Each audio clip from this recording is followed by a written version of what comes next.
Welcome to the computer world. What is Python programming?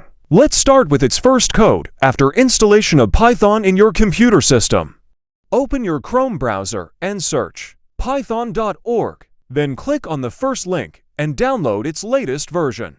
Now search Visual Studio Code and download the latest version of Versus Code after its installation. Open the Versus Code and install Python extension, then create new file and save with Py extension. And start generating your first code and print Hello World. It's not compulsory to print Hello World. You can write here any text according to your content. So today, we learned about installation of Python and Versus Code and print our first code.